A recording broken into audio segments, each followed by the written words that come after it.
Please like and subscribe for get more informative and natural videos. दुनिया के अंदर बहुत से लोग अपने और अपने बच्चों के मुस्तकबिल की खातिर मौत से भी लड़ जाते हैं। ये कहानी ऐसे ही 3 लोगों की है जिन्होंने 2022 में दुनिया का खतरनाक तरीन सफर पूरा किया। उनकी तस्वीर दुनिया भर में वायरल हुई है और जिसने भी देखा वो हैरान रह गया, और उसकी वजह उनका मुश्किल, पुरखतर और गैर कानूनी काम था।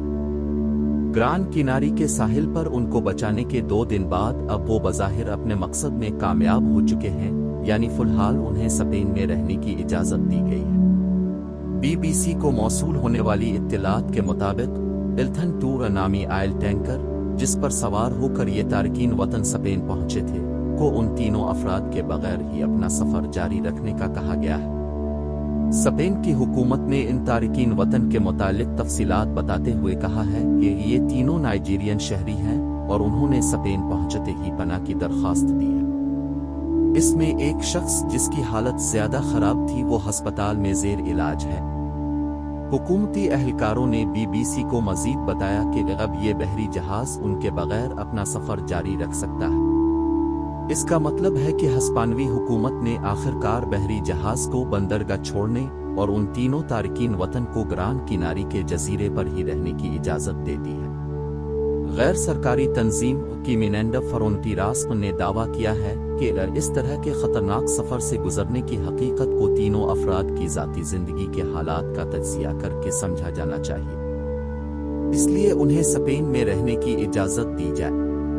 इसी तरह एनजीओ ने हुकूमत से सिफारिश की थी कि वो उन तीनों अफराद को तारकीन वतन के सेंटर में रखे ताकि वो पुरखतर और जानलेवा सफर के वाकयात की नौयत के पेश नज़र ज़हनी और नफसियाती तौर पर सेहतयाब होने के लिए ज़रूरी मदद हासिल कर सकें।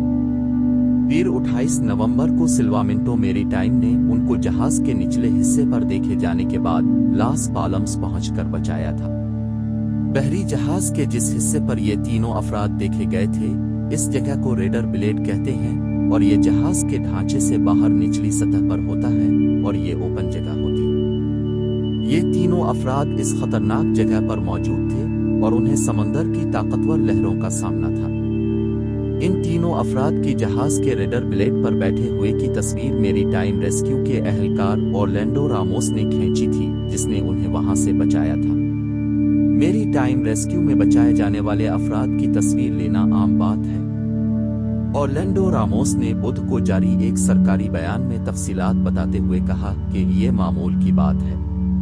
असल काम जो अहम था वो उन तीनों जानों को बचाना था, उन लोगों की महफूज मकाम पर मुंतकिली करना था जो कमजोरी की हालत में हाइपोथर्मिया के साथ आते। रेस्क्यू के दौरान एक ऐसी तदबीर करना जिससे उनकी जानों को खतरा ना हो। ये तीनों अफराद किस हालत में पहुंचे हैं? सलोमींटो मैरीटाइम फोर्स ने बीबीसी को बताया कि नाइजीरिया से ताल्लुक रखने वाले ये तीनों मर्द तारकीन वतन कमजोरी और हाइपोथर्मिया का शिकार थे। इनमें से 2 को इब्तिदाई तिब्बी इमदाद के लिए अस्पताल मुंतकिल किया गया, जबकि एक शख्स की हालत नाजुक थी जिसे उनसोलर अस्पताल में दाखिल किया गया। उनका मजीद कहना था कि इस वक्त उनकी हालत कैसी है, इस बारे में सरकारी सिक्योरिटी फोर्सेस और इदारे ही बता सकते हैं। उनका मजीद कहना था कि सिल्वामेंटो मैरीटाइम फोर्स का काम लोगों को बचाना और साहिल तक पहुंचाना है। साहिल पर पहुंचने के बाद बचाए गए अफराद की देखभाल की जिम्मेदारी मुल्क की हेल्थ सर्विसेज और सरकारी सिक्योरिटी फोर्सेस की होती है। हुक्काम के मुताबिक उनमें से 2 अफराद को जल्द ही तिब्बी इमदाद देकर जहाज पर दोबारा मुंतकिल कर दिया गया था। अलबत्ता बाद अज़ा उनकी जानिब से पनाह की दरख्वास्त के बाद उन्हें जहाज से उतार लिया गया, जबकि तीसरा शख्स अस्पताल में ही जेर इलाज रहा और अब उसकी जिंदगी खतरे से बाहर है। EFE न्यूज एजेंसी के मुताबिक लास पालम्स में मैरीटाइम रेस्क्यू कोऑर्डिनेशन सेंटर की सरबराह सोफिया हर्नांडेज का कहना था कि जहाज के जिस हिस्से पर ये तीनों अफराद मौजूद थे, यहाँ किसी शख्स के लिए बैठना मुमकिन नहीं है, क्योंकि ओपन समंदर में सख्त मौसमी हालात और पानी की कमी के बाइस मौत का खतरा बढ़ जाता है। इसके अलावा हाइपोथर्मिया और समंदर की ताकतवर लहरें भी उन्हें वहां से बहा कर ले जा सकती थी।